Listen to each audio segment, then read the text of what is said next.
Hi folks, you're with Tacitus today at your Pushback channel. Thank you for joining this live stream. In this chat, I'd like to talk about the globalist propaganda that comes out of Sweden, or particularly Sweden, but Scandinavia, Norway and Denmark. But Norway and Sweden seem to be the leaders in this globalist propaganda. And there's a TV station in Australia called SBS, and they have a lot of international movies and TV shows and TV series and documentaries and so on, mostly dubbed into English, and the translation is often pretty ordinary, but nonetheless. And there's been a run of Scandinavian stuff recently, and so I've had a little look at that just to keep up to date, because you can rely on SBS because they're taxpayer funded. You can rely on SBS to pick the most left wing and pro globalist type programs to show, and I assume they're also the cheapest because no one wants to fucking watch them. But having a look at some of these, there's the pattern's pretty much the same. In Sweden, there's a show where the government minister is a black woman, a lesbian, of course, and she has white men who are very, very pansy-ish white men around her who jump and do as they're told because they recognise her moral superiority. She's black, she's a lesbian, she's goddamn morally superior, so they better bend the knee and bow before her. Such moral greatness has to be admired and appreciated. And this is a general pattern throughout these shows. And there's always the moral superiority of the third world peasant, the moral superiority of the lesbian, the moral superiority of women. So the lowest in the totem pole of moral rectitude is straight white males. So and it's almost like a bunch of high school kids or first year college sociology students were given the budget to make stupid propaganda movies. A bit like that stupid Swedish girl that stopped that aeroplane from taking away a convicted black rapist and transporting him back to the country of origin. They're so morally superior in their views that it's laughable, because they're like children in the simplicity of their understanding of the issues. But nonetheless, you see this thread throughout the TV programs, and they directly say it.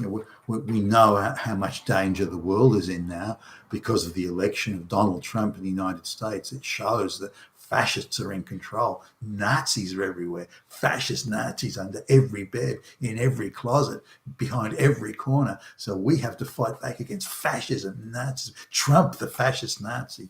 So let's just look at sort of what they say Trump's doing that makes him, in their cognizance, a fascist or a Nazi.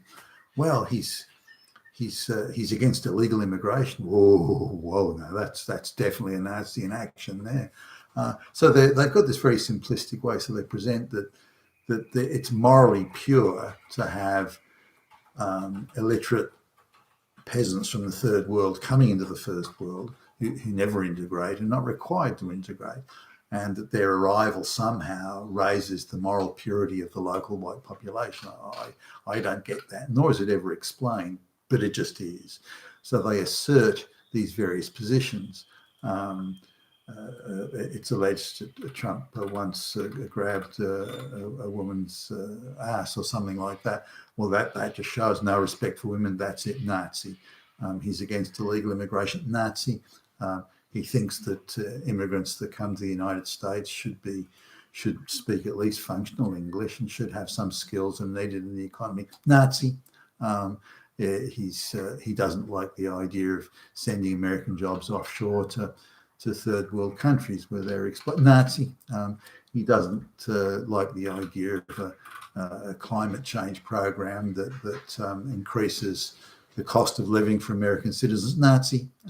And so they have these instant, reflexive, simplistic, utterly childlike and simplistic positions, but they try and really project their own position as being an example and a representation of the utmost in moral purity, and they're as close to God as you can possibly get by their positions.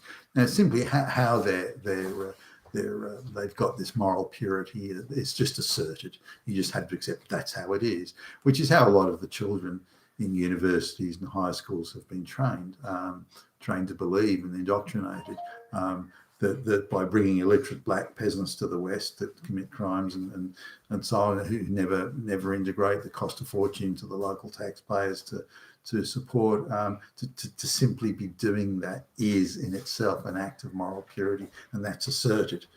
And they never were required to explain it. So going from these Swedish programs and some Norwegian, the other side of it is that men, if they're not pushing the black lesbian as the utmost in moral purity, then they switch to the other side, which is where white men are the epitome of evil. So there's another program I saw where the white men all were beating their wives. Their wives were always depicted as tiny and small and frail and morally pure, with these evil white men beating the crap out of them for anything, for no reason at all. And these women were all wonderful in themselves, utterly and completely blameless, unblemished in their own behaviour. Only the white men were evil and bad for any and all reasons, and at the slightest provocation or no provocation, they would go around beating their wives or any other woman in the general vicinity. I'm sure there are men that may exist like that, and I'm sure there are very truly evil women, but the way these programs projected is that all men are bad like this. There isn't a single man who isn't, and the only men who are good are ones that fawn and bow in front of the moral superiority of particularly black women, or who are gay.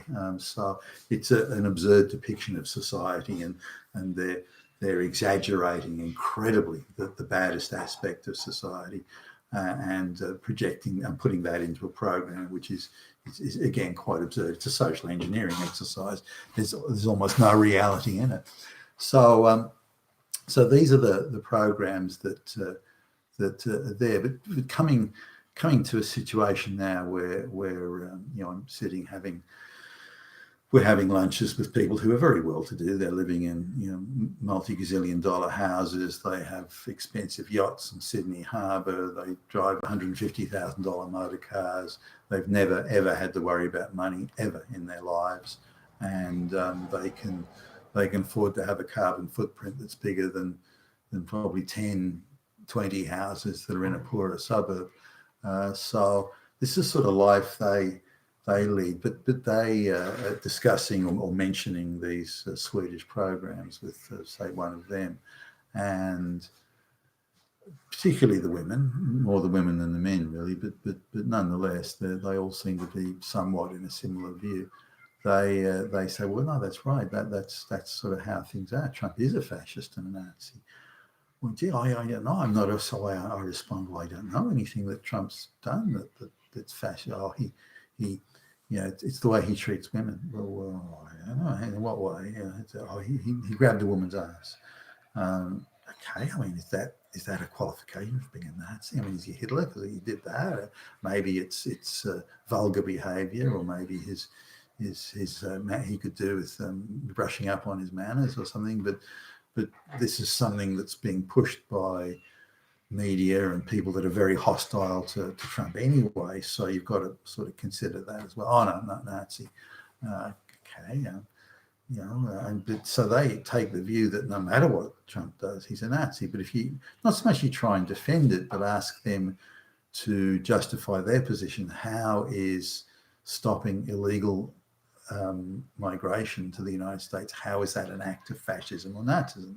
I don't make the connection there. Isn't that just enforcing the laws that the lawmakers have made? Is every lawmaker in America a fascist?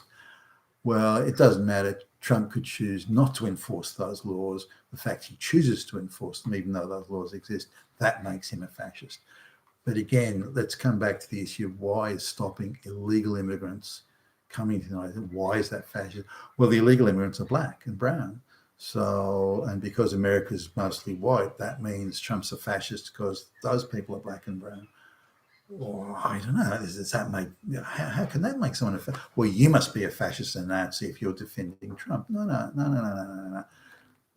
Irrespective of whether defending Trump or not, how is letting illegal immigrants into America, illegal immigrants, how is that Nazism? Well, I don't have to. I don't have to tell you why you're a Nazi because you don't know why it's Nazi to fascist to do it. Oh fuck! And this is really how the conversation goes, which is a very childlike, infantile way of looking at things. But it illustrates the sort of people that are being given the budgets and the money and the funds to make these TV programs. It illustrates the sort of attitudes they have and the views they're being picked. Not because they're good at making TV programs or whatever else, not because they're good at making movies or anything. They're being selected to do this work because they are pushing this pro-globalist, anti-Trump message and trying to relate or equate having an organised, well-managed immigration system. That is an act of Nazism and fascism in itself. And trying to get that Pavlov's dog relationship that at the sound of the bell, the dog salivates, even though no food is there.